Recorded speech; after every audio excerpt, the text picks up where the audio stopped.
An open challenge to President Donald Trump.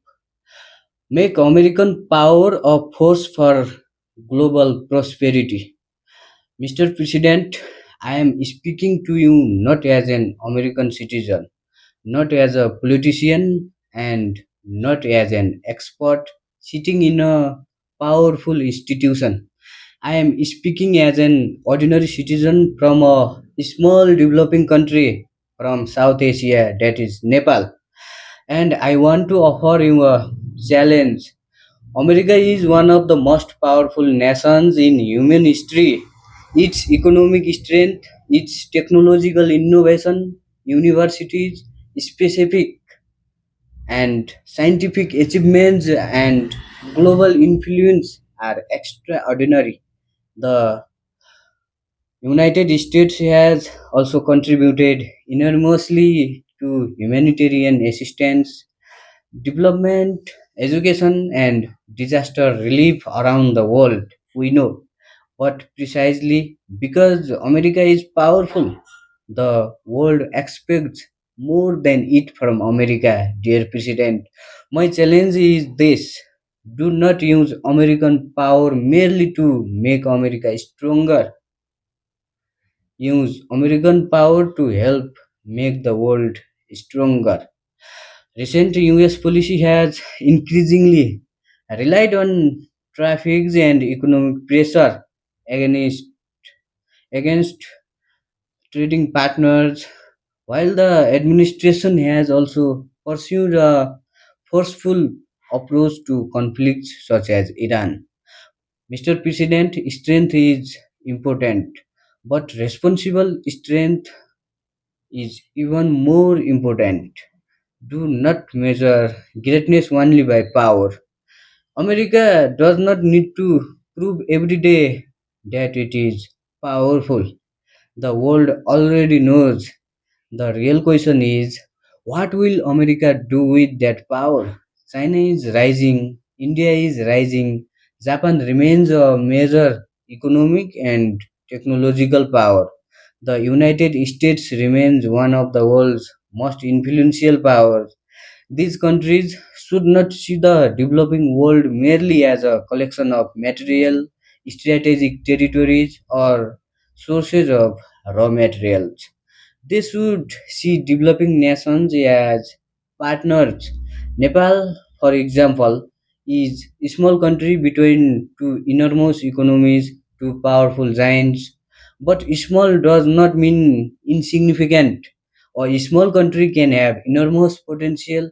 Nepal has hydropower, tourism, minerals, agriculture, forest. It has young peoples and strategic geographical importance, dear President. What countries like Nepal often lack is not potential. We lack capital, technology, infrastructure, expertise, and access to international markets. So here is my challenge. If America has the technology and capital, help developing countries transform their potential into prosperity. Dear President, do not simply extract resources. Help us develop the capacity to process them. Capacity to process them. Do not simply buy our raw materials. Help us create industries. Do not simply lend us money. Help us build institutions capable of creating sustainable wealth. That is the difference between exploitation and partnership. Help small nations develop their resources. Mr. President, imagine if America's technological power were combined with the natural resources and human potential of developing nations. Imagine American companies working with Nepalese institutions to develop hydropower. Imagine advanced American technology helping Nepal explore its mineral resources responsibly. Imagine American universities partnering with universities in developing countries. Imagine American companies investing in tourism, renewable energy, digital infrastructure, and manufacturing, not merely to exact profits, but to create shared prosperity. That would that would be a powerful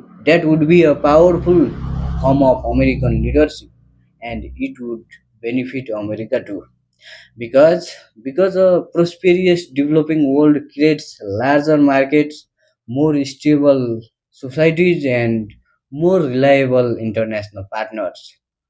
Please do not turn the world into a battlefield for strategic strength. Okay, please do not turn the world into a better battlefield for strategic interests. Mr. President, powerful nations have enormous influence over small nations. Sometimes a small country becomes a proxy in a conflict between powerful countries. That is dangerous. A country should not become a battlefield simply because two powerful nations have competing strategic interests. Wars destroy infrastructure, they destroy economies, they destroy education, they create refugees, they deepen poverty, and most importantly, they create a generation that grows up knowing conflict better than opportunity. America has immense military capability, but the greatest demonstration of power is not always the ability to win a war. Sometimes it is the ability to prevent one. The greatest victory is sometimes a negotiation that prevents thousands of people from dying. That is why I challenge you, dear President, use American diplomacy before American military power whenever possible. Use negotiation, use mediation, use economic cooperation, use international institutions, use patience, use dialogue. Military power should not be a last resort, not the first language of international politics. America first should not mean America alone. I understand the I understand the philosophy behind America first. Every government has a responsible to protect its own citizens. Americans deserve jobs. Americans deserve economic security. Americans deserve affordable living. America has every right to defend its national interests, but national interest and global responsibility do not necessarily have a contradict each other.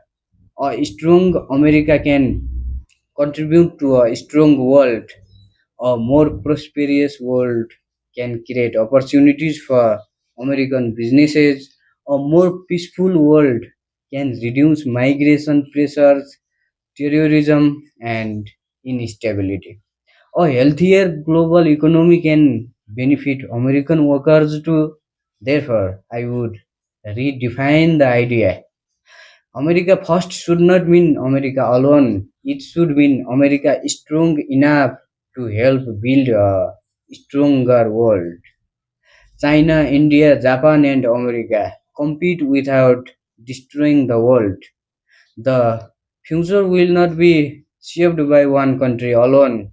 America is powerful, China is rising, India is expanding its economic and geopolitical influence, Japan remains a technological and industrial powerhouse.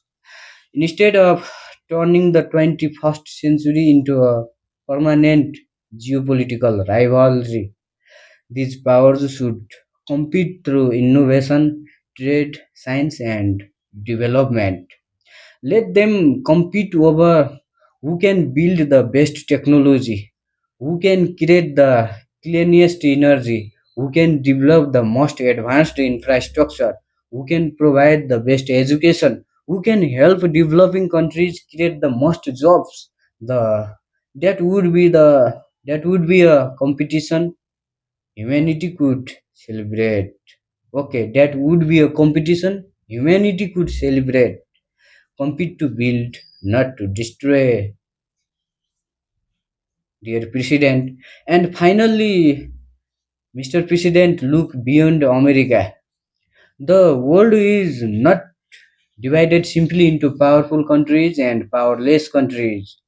Every nation contains human beings who want essentially the same things: a safe home, a decent job, education for their children, food on the table, freedom, dignity, and hope for tomorrow. A children born in Nepal is not less valuable than a child born in New York. A farmer in America is not less deserving of dignity than a businessman in America. A student in Bangladesh, Nepal, India, or any other developing nation has the same human desire to build a meaningful future. That is why great powers carry a great responsibility. Mr. President, you have an extraordinary opportunity. You can leave behind a legacy of tariffs, confrontation, and political divisions. Or you can demonstrate that American power can become a catalyst for peace, innovation, development, and global prosperity. My challenge to you is therefore simple: make America powerful, but make that power constructive. Help small nations develop, help poor countries build industries, help developing nations exploit their natural resources responsibly, support education and technology transfer, encourage investment rather than dependency, prevent wars rather than merely winning them, respect the sovereignty of smaller nations, and work with China, India, Japan, Europe, and the developing world to create a more prosperous international system. Because history will not ultimately ask only how powerful was America during Donald Trump's presidency. History will ask something much more important: what did America do with its power? Mr. President, that is my challenge to you. Do not merely make America great in the eyes of Americans. Make American leadership valuable to humanity. That would be a legacy worthy of a truly powerful nation. That would be a legacy worthy of a truly powerful nation. Thank you so much.